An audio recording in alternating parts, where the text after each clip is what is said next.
So guys welcome back to അവർ channel. അപ്പോൾ ഞാനോട് റോഷൻ മോൺസ്റ്റർവേഴ്സിലെ അടുത്ത ബിഗ് തിങ് എന്ന് വിശേഷിപ്പിക്കാൻ പറ്റുന്ന രീതിയിലുള്ള സൂപ്പർനോവ പടത്തിന് മുമ്പ് ചെറിയൊരു സാമ്പിൾ വെടിക്കെട്ട് എന്ന രീതിയിൽ മൊണാർക്ക് സീസൺ 2 ട്രെയിലർ ഇപ്പോൾ പുറത്തു വിട്ടിട്ടുണ്ട്. സാമ്പിൾ വെടിക്കെട്ട് എന്ന് പറഞ്ഞാൽ തീരെ കൊച്ചാക്കാനൊന്നും പറ്റത്തില്ല. ഒരു ട്രെയിലർ നിങ്ങൾ കണ്ടിട്ടുണ്ടെങ്കിൽ നിങ്ങൾക്ക് കാര്യം പിടികിട്ടി കാണും. ഒരു ബ്രഹ്മാണ്ഡ സെറ്റപ്പിലാണ് ഈ ഒരു സീരീസ് ഇറങ്ങാൻ പോകുന്നത്. ഗോഡ്സിലേക്കും കോങ്ങിനൊപ്പം പുതിയൊരു വില്ലനും കൂടെ ഇറക്കി വിട്ടിട്ട് മൊത്തത്തിലൊരു റിച്ച് സെറ്റപ്പിലാണ് സീരീസ് വരാൻ പോകുന്നത് എന്നുള്ള ഒരു കാര്യം ആ ഒരു ട്രെയിലർ കണ്ടാൽ തന്നെ നമുക്ക് വ്യക്തമാവും. ഗോഡ്സിലെയും കോങ്ങിനെയും ടീം പേപ്പിച്ചുകൊണ്ട് ഒരു 2020 വൈബിൽ മോൺസ്റ്റർവേഴ്സിൽ വന്നുകൊണ്ടിരിക്കുന്ന പടത്തിൽ മിസ്സാവുന്ന ഒരു പരിപാടി ഈ ഒരു മൊണാർക്കിൽ നമുക്ക് കാണാനായിട്ട് പറ്റും. ഗോഡ്സില എക്സ് കോങ് എടുത്താലും ഗോഡ്സില വി കോങ് എടുത്താലും രണ്ടിലും ഇവരെ ഒരു മോൺസ്റ്റർ എന്നതിനേക്കാൾ ഉപരി ഒരു സൂപ്പർ ഹീറോ മോഡിലോട്ടൊക്കെ പുഷ് ചെയ്യുന്ന രീതിയിലാണ് കാര്യങ്ങൾ മുമ്പോട്ട് പോകുന്നത്. ഇവർ ഓടുന്നു, ചാടുന്നു, തലകുത്തി മറിയുന്നു എന്നൊക്കെ പറഞ്ഞിട്ട് ചെയ്യാത്ത കാര്യങ്ങളില്ല. സംഭവം ഇത് കണ്ടുകൊണ്ടിരിക്കാൻ അത്യാവശ്യം നൈസാണ്. എന്നാൽ പോലും പണ്ടത്തെ ആ ഒരു കിങ് ഓഫ് മോൺസ്റ്റേഴ്സ് ഗോഡ്സില സ്റ്റൈലിലുള്ള ആ ഒരു മോൺസ്റ്റർ ഫീലിംഗ് എവിടെയൊക്കെയോ നഷ്ടമാവുന്നുണ്ട്. വരാൻ പോകുന്ന സൂപ്പർനോവ പടത്തിലെ സ്ഥിതി വ്യത്യസ്തമല്ല. ഈ ഒരു മോഡിൽ തന്നെയാണ് ആ ഒരു പടത്തിന്റെ വൈബും സെറ്റ് ചെയ്തിട്ടുള്ളതെന്നാണ് ഇപ്പോൾ അറിയാൻ കഴിഞ്ഞിട്ടുള്ള കാര്യങ്ങൾ. എന്നാൽ മൊണാർക്ക് എന്ന് പറഞ്ഞിട്ടുള്ള ഈ സീരീസിലോട്ട് വരുമ്പോൾ വീണ്ടും ആ ഒരു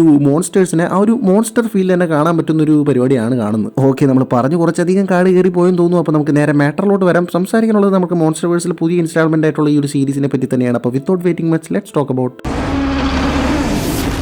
വില്ലനിൽ നിന്ന് തന്നെ അങ്ങ് തുടങ്ങിക്കളയാം. ടൈറ്റൻ എക്സ് ആളത്ര നിസാരക്കാരനല്ലെന്നുള്ളത് ആ ഒരു എൻട്രി സീക്വൻസിൽ തന്നെ മനസ്സിലാവും. ആ ഒരു എൻട്രി സീക്വൻസിന്റെ ബാക്കിൽ ഒരു ഇൻട്രൊഡക്ഷൻ പോലെ പറയുന്നുണ്ട് ഗോഡ്സിലെയും കോങ്ങിനെയും ഒരുമിച്ച് വേണ്ടി വരും ഈ ഒരു മച്ചാനെ അടിച്ചു വീഴ്ത്താൻ എന്നുള്ളൊരു കാര്യം. ആൻഡ് അതിന്റെ കൂടെ തന്നെ കൂട്ടിച്ചേർക്കുന്ന മറ്റൊരു കാര്യം എന്താണെന്ന് വെച്ച് കഴിഞ്ഞാൽ നമ്മൾ ഇതുവരെ കണ്ടിട്ടുള്ള മോൺസ്റ്റേഴ്സിൽ വെച്ചിട്ട് ഏറ്റവും വലിയൊരു മോൺസ്റ്ററാണ് ഇതെന്നുള്ളൊരു കാര്യം കൂടെ പറയുന്നുണ്ട്. സോ ഇവിടെ ഞെട്ടിക്കുന്ന ഒരു പരിപാടി എന്താണെന്ന് വെച്ച് കഴിഞ്ഞാൽ ഈ ഒരു സീരീസിന്റെ ടൈം ലൈൻ എവിടെയാണ് നടക്കുന്നത് എന്നുള്ള കാര്യത്തിൽ കൃത്യമായ വ്യക്തതയില്ല. എന്നാൽ പോലും ഇതിൽ ഗോഡ്സിലെ കാണിക്കുന്ന ആ ഒരു ലുക്കും ആ ഒരു ബൾക്ക് ഫിഗറും പിന്നെ ആ ഒരു ഡോർസെൽസിന് ഒരു ബ്ലൂ കളർ കൊടുത്തതൊക്കെ വെച്ച് നോക്കുമ്പോൾ കിങ് ഓഫ് മോൺസ്റ്റേഴ്സ് ആ ഒരു ടൈം ലൈനിലായിരിക്കണം. അതിന് കുറച്ച് മുമ്പായിട്ട് നടക്കുന്ന ഒരു പരിപാടി ആയിരിക്കണം. സോ അങ്ങനെ വരുമ്പോൾ കിങ് ഓഫ് മോൺസ്റ്റേഴ്സിലെ ഇവന്റ്സ് നടക്കുന്ന ആ ഒരു സമയത്ത് നടക്കുന്ന കഥയാണെങ്കിൽ ഓൾറെഡി കിങ് ഗിഡോറയൊക്കെ ആ ഒരു യൂണിവേഴ്സിൽ എക്സിസ്റ്റ് ചെയ്യുന്നുണ്ട്. സോ കിങ് ഗിഡോറയൊക്കെ എക്സിസ്റ്റ് ചെയ്യുന്ന ആ ഒരു യൂണിവേഴ്സിൽ വെച്ചിട്ടാണ് അവർ പറയുന്നത് അതിനേക്കാൾ വലിയൊരു മോൺസ്റ്റർ ആണ് ഇതെന്നുള്ളൊരു കാര്യം. അപ്പൊ തന്നെ ഊഹിക്കാലോ ആശാന്റെ ഒരു റേഞ്ച് എന്ന് പറയുന്നത്. ഞാൻ നേരത്തെ പറഞ്ഞു കൂട്ടി ഇതിൽ ഗോഡ്സിലെയും കോങ്ങിനെയും ഒരുമിച്ച് വേണ്ടി വരും ഈ ഒരു മോൺസ്റ്ററിനെ ഡിഫീറ്റ് ചെയ്യാന്ന് പറയുന്നുണ്ടെങ്കിൽ പോലും ഇവർ ഒരുമിച്ച് വരുന്ന ഒരു ഫൈറ്റ് സീക്വൻസ് ഒന്നും എക്സ്പെക്ട് ചെയ്യാതിരിക്കുന്നതായിരിക്കും നല്ലത്. അങ്ങനെ ഒരു സീക്വൻസ് ഇതിൽ ഉണ്ടാവാനായിട്ട് ചാൻസ് തീരെ കുറവാണ്. അതിന്റെ ഒന്നാമത്തെ റീസൺ എന്ന് പറഞ്ഞു കഴിഞ്ഞാൽ ഇവരുടെ ഒരു ടീം അപ്പ് അത് മിക്കവാറും സിനിമയ്ക്ക് വേണ്ടി മാറ്റി വെച്ചേക്കുന്നതായിരിക്കും. സീരീസിൽ അങ്ങനെ ഒരു ടീം അപ്പ് കൊണ്ടുവരാനായിട്ട് ചാൻസ് തീരെ കുറവാണ്. എല്ലാത്തിലും ഇവരിങ്ങനെ ടീം അപ്പ് ചെയ്യുന്നത് കാണിച്ചു കഴിഞ്ഞാൽ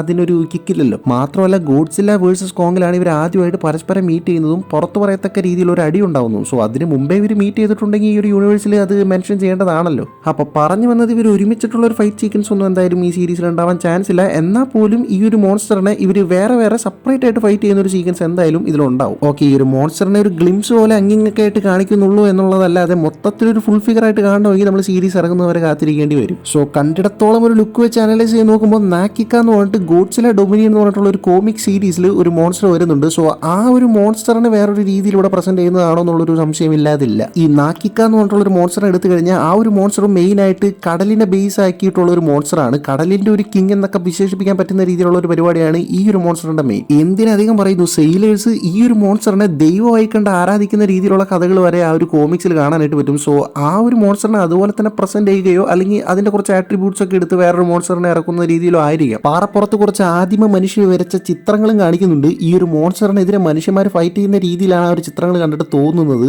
സോ പണ്ടേ ഈ ഒരു മോൺസ്റ്റർ ആയിട്ട് മനുഷ്യർക്ക് ഒരു ബാറ്റിലൊക്കെ വന്നിട്ടുണ്ടാവണം. ഈ നാക്കിക്ക എന്ന് പറഞ്ഞിട്ടുള്ള മോൺസ്റ്ററിന് സൂപ്പർ പവർ പരിപാടികളൊന്നുമില്ല. എന്നാൽ ഈ ഒരു മോൺസ്റ്ററിന് ഇതിൽ കാണിച്ചിരിക്കുന്ന ഈ ഒരു മോൺസ്റ്ററിന് സൂപ്പർ പവർ എന്ന് വിശേഷിപ്പിക്കാൻ പറ്റുന്ന രീതിയിൽ കുറച്ച് പരിപാടികളൊക്കെ കാണിച്ചിട്ടുണ്ട്. സോ നാക്കിക്കയുടെ തന്നെ ഒരു മ്യൂട്ടേറ്റഡ് വേർഷൻ ആണോ ഇതൊന്നും സംശയിക്കേണ്ടിയിരിക്കുന്നു. മ്യൂട്ടേറ്റഡ് എന്ന് ഞാൻ പറയാനായിട്ട് കാരണം ഇതിന്റെ കണ്ണ് നോക്കിയാൽ തന്നെ മനസ്സിലാവും അതിങ്ങനെ രണ്ടായിട്ട് നിൽക്കുന്ന രീതിയിൽ കാണിക്കുന്നുണ്ട്. ആൻഡ് ഇതിന്റെ ഡോർസൽസ് പല സമയത്തും ഇങ്ങനെ കളർ ചേഞ്ചുകൾ വരുന്ന രീതിയിലും കാണിക്കുന്നുണ്ട്. ഇനി സൂപ്പർ പവറിന്റെ കേസ് പറയാനാണെങ്കിൽ കടലിലുള്ള മറ്റ് ജീവികളെ കൺട്രോൾ ചെയ്യാനുള്ള ഒരു പവർ കൂടെ ഇതിന് കൊടുക്കുന്നതായിട്ട് കാണുന്നുണ്ട്. ഒരു ലോങ് ഷോട്ടിൽ ഒരു കപ്പൽ കാണിക്കുന്ന സീക്വൻസിൽ സൈഡിലുള്ള പാറപ്പുറത്ത് ഒരു വലിയ ഞണ്ടിരുന്ന് ആ ഒരു കപ്പലിനെ അറ്റാക്ക് ചെയ്യാനായിട്ട് നോക്കി നിൽക്കുന്ന രീതിയിലുള്ള ഒരു സീക്വൻസ് കാണിക്കുന്നുണ്ട്. ഒരു വില്ലേജിന്റെ മൊത്തം കുറെ സീ ക്രിയേച്ചേഴ്സ് വന്ന് അറ്റാക്ക് ചെയ്യുന്ന രീതിയിൽ വേറൊരു സീക്വൻസും പോകുന്നുണ്ട്. ആൻഡ് ഇതിനെല്ലാം കാരണം അല്ലെങ്കിൽ ഇവരെയൊക്കെ കൺട്രോൾ ചെയ്ത് ഈ ഒരു അറ്റാക്കിന് മാസ്റ്റർ മൈൻഡ് ആയിട്ട് ചുക്കാൻ പിടിക്കുന്നത് ഈ ഒരു ടൈറ്റൻ എക്സ് എന്ന് പറഞ്ഞിട്ടുള്ള ഒരു മോൺസ്റ്റർ ആണെന്ന രീതിയിൽ ഇതിലെ ക്യാരക്ടേഴ്സ് അങ്ങോട്ടും ഇങ്ങോട്ടും പറയുന്ന രീതിയിലും കാണിക്കുന്നുണ്ട്. സോ അത് തന്നെ ആളത്ര വെടുപ്പല്ല, ഇച്ചിരി വിഷമാണ്. ഓക്കെ, ഇനിയാണ് മെയിൻ ക്വസ്റ്റ്യൻ വരുന്നത്. ഇങ്ങനെ ഒരു മോൺസ്റ്റർ ഇത്ര അപകടകാരിയായിട്ടുള്ള ഒരു മോൺസ്റ്റർ ഈ ഒരു മോൺസ്റ്റർ വേഴ്സിൽ എക്സിസ്റ്റ് ചെയ്യുന്നുണ്ടെങ്കിൽ ഇതുവരെ എന്തുകൊണ്ട് ഈ ഒരു മോൺസ്റ്റർ വേഴ്സിൽ ഈ ഒരു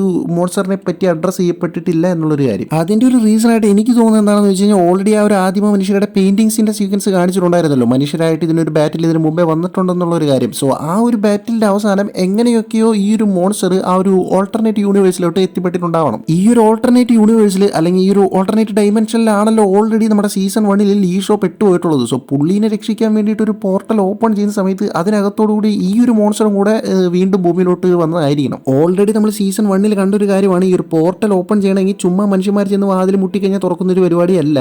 ഇത് ഓപ്പൺ ചെയ്യണമെങ്കിൽ ഒരു മോൺസ്റ്റർ കൂടെ, ഒരു മോൺസ്റ്ററിന്റെ പ്രസൻസ് വേണം. സോ ആ ഒരു രീതിക്ക് ഈ ഒരു മോൺസ്റ്ററിന്റെ പ്രസൻസിൽ ഇത് തുറക്കാൻ നോക്കിയ സമയത്ത് പണിവാളി നൈസായിട്ട് ഈ ഒരു മോൺസ്റ്റർ ഭൂമിയിലോട്ട് വരുന്ന രീതിയിലായിരിക്കും കഥ പോകാൻ മെയിനായിട്ട് ചാൻസ്. സോ അങ്ങനെ ഒരുപാട് നാളുകൾ ഈ ഒരു ഓൾട്ടർനേറ്റ് ഡൈമെൻഷനിൽ ക്യാപ്ചർ ചെയ്യപ്പെട്ട് കിടന്നതിന് ശേഷം അങ്ങനെ അവസാനം ഇത് വീണ്ടും ഭൂമിയിലേക്ക് റിട്ടേൺ അടിക്കുന്ന രീതിയിലായിരിക്കും സ്റ്റോറി പോകുന്നത്. അങ്ങനെ വൺസ് നമ്മുടെ ടൈം ലൈനിൽ ഈ ടൈറ്റൻ എക്സ് കയറിയതിന് ശേഷം സ്കൾ ഐലൻഡിൽ വെച്ച് നമ്മുടെ കോങ്ങുമായിട്ടൊരു ഫൈറ്റും അതിനുശേഷം ഏതോ ഒരു സിറ്റിയുടെ ഒത്ത നടുക്ക് വെച്ച് ഗോഡ്സിലായിട്ടുള്ള ഒരു ഫൈറ്റും ഉണ്ടായേക്കാം.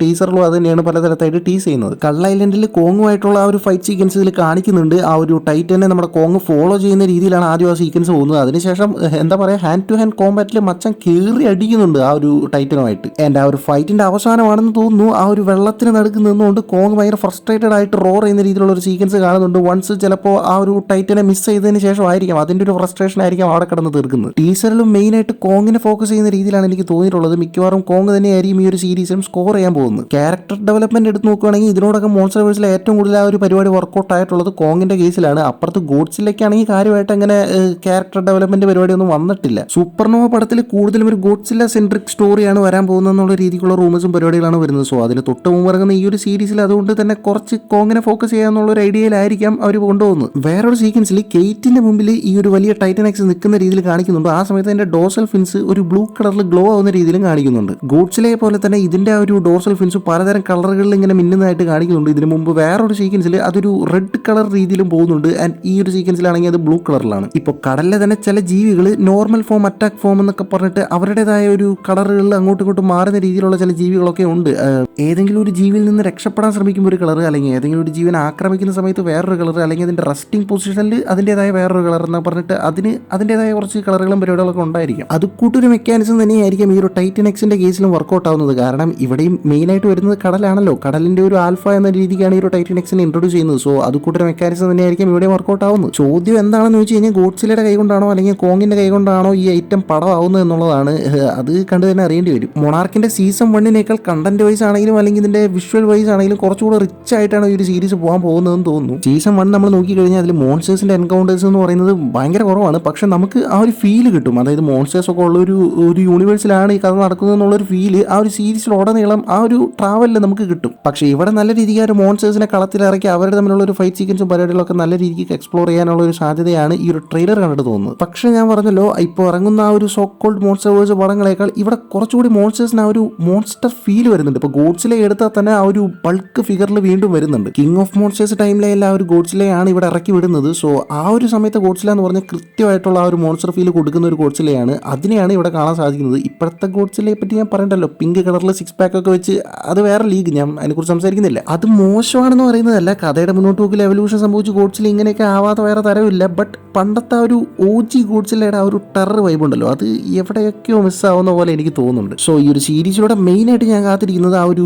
ഗോഡ്സിലയുടെ ആ ഒരു ടെറർ വൈബ് കിട്ടാൻ വേണ്ടിയിട്ട് തന്നെയാണ്. സോ അത് തന്നെയാണ് ഈ ഒരു സീരീസിന്റെ എന്നെ സംബന്ധിച്ചിടത്തോളം മെയിൻ ആയിട്ടുള്ള ഒരു USB. സോ അതൊക്കെ തന്നെയാണ് ഈ ഒരു ട്രെയിലർ കണ്ടിട്ട് എനിക്ക് മനസ്സിലാക്കാൻ സാധിച്ചിട്ടുള്ള കുറച്ച് കാര്യങ്ങൾ. നിങ്ങൾ ഈ ഒരു സീരീസിന് വേണ്ടി എത്രമാത്രം എക്സൈറ്റഡ് ആണെന്നുള്ളൊരു കാര്യങ്ങളും ട്രെയിലർ നിങ്ങൾക്ക് ഏതൊരു രീതിക്കാണ് വർക്കൗട്ട് ആയതെന്നുള്ളൊരു കാര്യങ്ങളും ഞാൻ ഈ പറഞ്ഞ പോലെ ആ ഒരു മോൺസ്റ്റേഴ്സിന്റെ ആ ഒരു OG ഫീൽ നിങ്ങൾക്ക് നഷ്ടമാവുന്ന പോലെ തോന്നുന്നുണ്ടോ എന്നുള്ളൊരു കാര്യങ്ങളൊക്കെ ഒന്ന് പറഞ്ഞു കഴിഞ്ഞാൽ ശരിക്കും മറ്റൊരു വീഡിയോയിലൂടെ നമുക്ക് തന്നെ വീണ്ടും കാണാം.